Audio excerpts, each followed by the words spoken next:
Hey everyone, welcome back.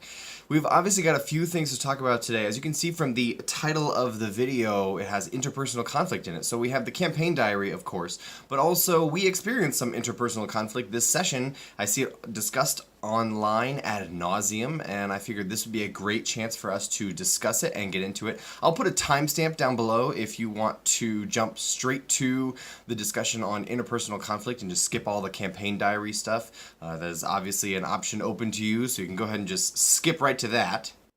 But for the campaign diary, first, a recap. When last we left our heroes, they had won some strongholds in a game of fate from an oracle, and they were sailing around, exploring on their way towards those strongholds. They got caught in a storm, they met some merchants, they fought a giant squid, they murdered their captain, you know, the usual stuff. But seriously, they did actually execute in cold blood Clement. All the other player characters got together and killed him so that he could be reincarnated as a half-orc with all the same memories and everything as before, which the crew thought was kind of weird. And so we spent the beginning of this session trying to figure out what just happened, and the crew being okay with it or not being okay with it, and eventually being convinced that yes, okay, this is indeed the same individual who was our captain before. But I will say the seeds of dissension have been sown in the crew. They're a little unsure about these player character adventurer types that are just going to murder people because it seemed cool. And so I don't know what's going to happen with that. There may be some mutiny in the works. There may be some dissension and discussion among the crew members. We'll see what happens, but none of that rose up this session past that conversation.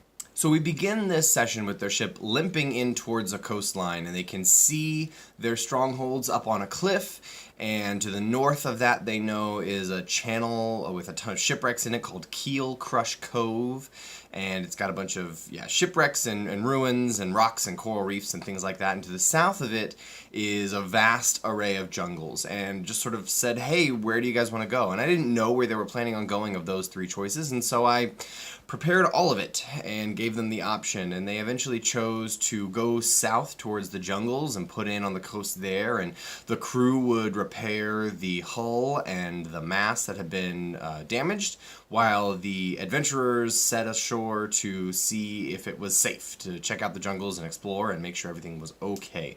So that's where they decided to go. They opted not to go to their fortress right away because they rightly assumed that it was occupied, and the odds were the people who were occupying it were not friendly right off the bat, and maybe they wouldn't take kindly to somebody showing up and trying to take over their stronghold, their fortress, their castle. And so the players said, we'll deal with that maybe later, and went to explore the jungles instead. So I actually ended up using a lot of randomly generated encounters and charts and tables and stuff for the jungles, and I thought it would be neat to do that just to sort of see what's going to happen, sort of consult the bones a little bit. And I used inspiration from the Tomb of Annihilation adventure module and sort of pulled encounters and charts and stuff from there and got ideas and read stuff online and pulled together a random encounter table that I thought was going to be neat, and just let the players roll on it. I didn't know what was going to happen. I sort of vaguely prepared ideas around that, but I sort of like that, again, sometimes to not know what's going to come next and see what the players do with things you put in front of them. So they encountered some apes that were pretty defensive, but not necessarily hostile, and the players naturally attacked them, and most of the apes ran off, and some of the apes fought and died, and so that was a little combat there. They ran into a brontosaurus, which some of the players were super freaked out by because they realized, wait, there's dinosaurs in D&D, and that was kind of cool for some players. They also encountered some strange bluish-gray magical mist, and as they entered the mist, everyone who made contact with it had to make Constitution saving throws, and one player ended up failing. And I looked at the player and said, nothing happens. You feel no change. Which, of course, freaked the players out. He knew he got like a 6 on the roll or something really low, and he knew he had failed it, and knew that if there was something to fail, he had failed whatever it was, but did not know what it was if there was no immediate effect. So he was pretty freaked out by that. So now Obviously, he has a disease that does not manifest symptoms for something crazy like 1d6 hours. It's just going to lie dormant there, and then eventually he'll have symptoms. And so I rolled on the long-term madness chart in the DM's guide for what his disease symptom would be, and he has the confusion effect spell on him if he takes damage and fails a subsequent wisdom saving throw. He has to roll on the confusion table to see if he does anything and what he does. So it's really interesting, really weird, so hopefully that'll be a lot of fun. It's kind of crazy, but not permanent, so it'll be okay.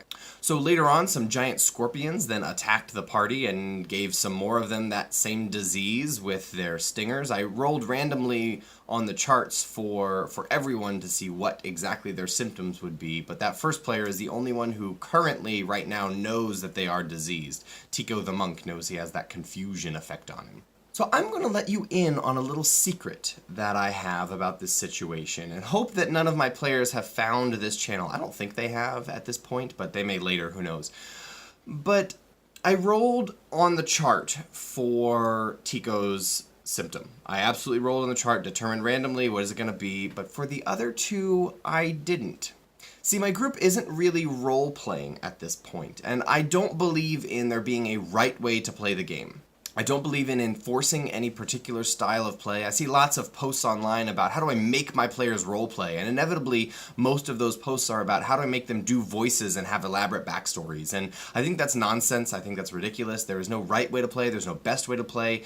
Critical Role and all of its pomp and circumstance is just one flavor of a way to play D&D. It's not the best way. It's not the most enlightened way. It is just a flavor. However you and your friends enjoy playing D&D is awesome and great. Do it. Now that being said, my group has started to shift a little more towards let's go from one combat to the next and just move along that way. And I wanted to make sure I give them more opportunities to roleplay. Obviously I can't enforce them roleplaying, I have no desire to. I want to present them with opportunities though, I don't want to enforce anything on them. And I think that's really the big picture concept as a DM. You don't get to decide how players interact with things, you get to decide what they interact with. You put things, interesting opportunities in front of them to sort of see what they do with it. If they skip it, that's fine. If they interact with it, that's fine. If they interact with it in wildly different ways than you anticipated, that's fine also. It's just a matter of figuring out what interesting things am I going to put in front of the players and just see what they do with. And all of their decisions become interesting at that point. It's not up to you to determine what happens. It's up to you to determine what the players get to interact with. What they do with it is up to them. So now for the secret. Again, for Tico, I rolled randomly. For the other two players, I just picked.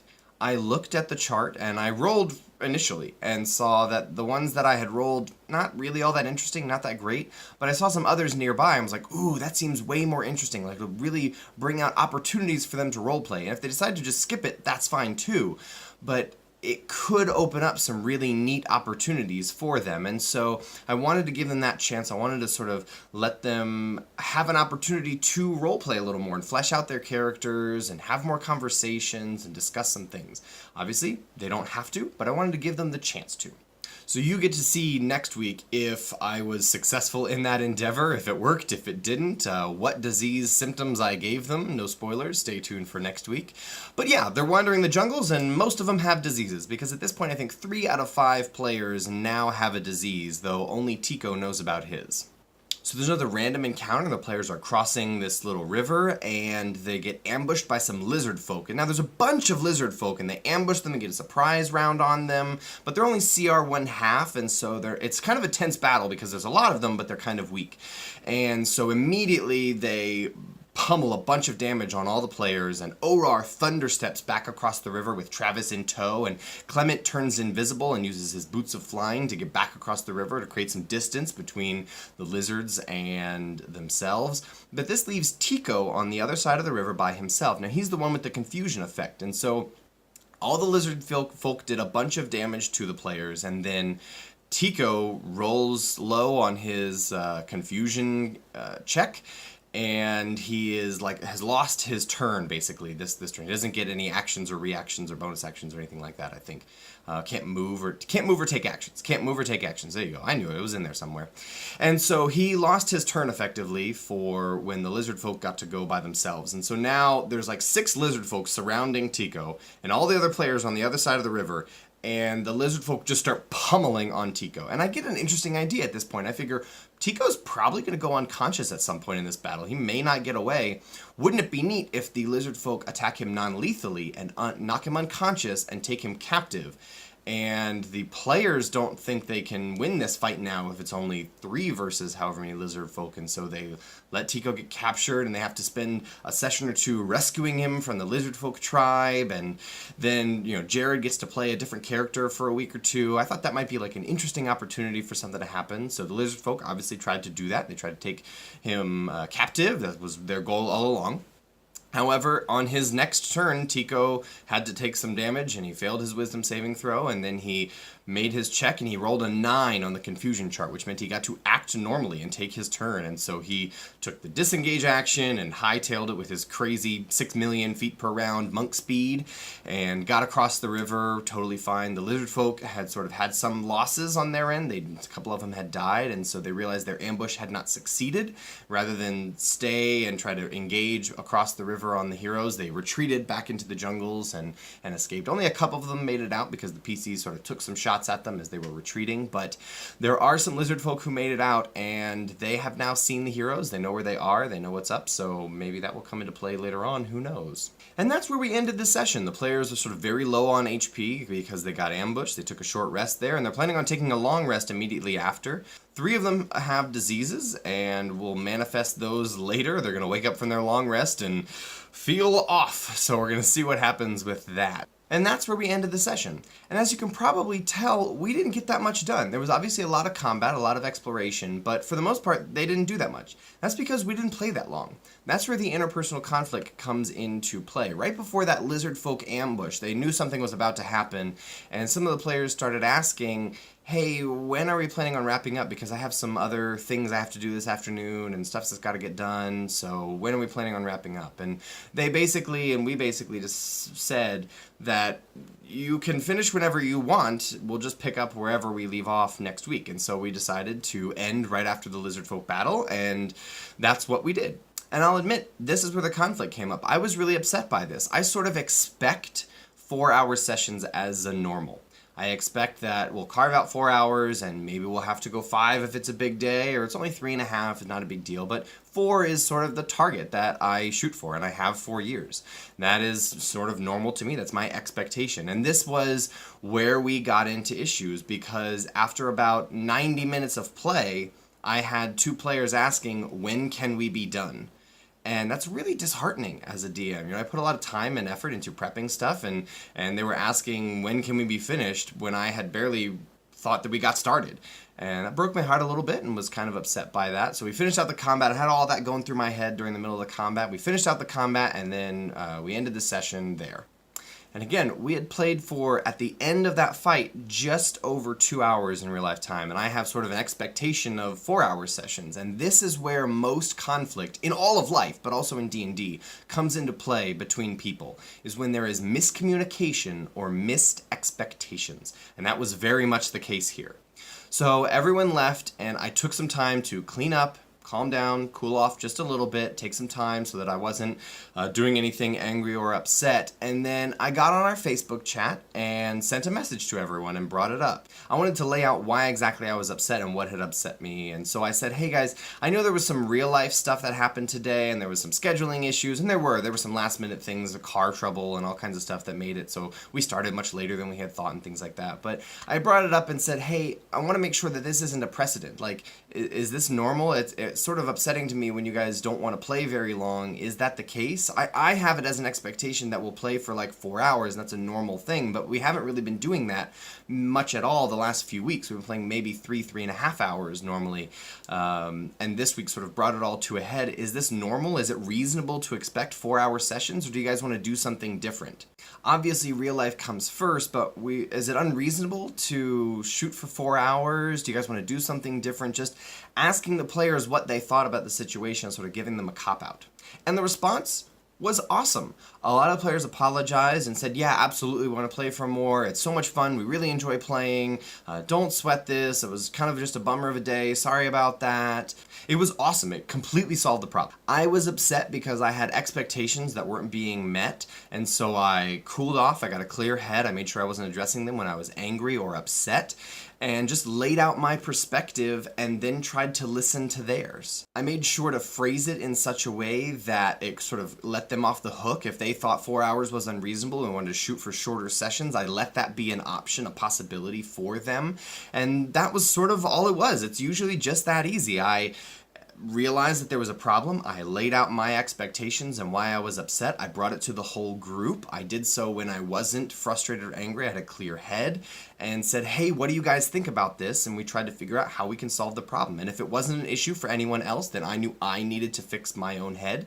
But other people said, yeah, that is a problem. We can agree. So let's try to fix it as a group. And that was it. It's not that big a deal. Usually that's the case. If you can do those things when there is conflict between people, it will solve it. And this is true in life, not just in D&D, but it comes up a lot in D&D.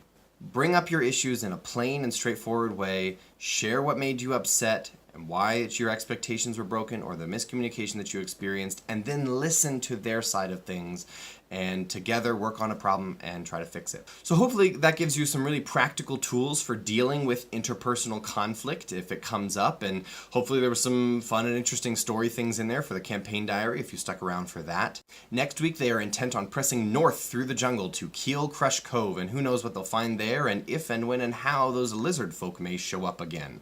I'm really interested to see how they interact with these diseases and the role-playing opportunities that presents, so definitely come back next week and see what happens there. So thanks for watching. I'll see you next time.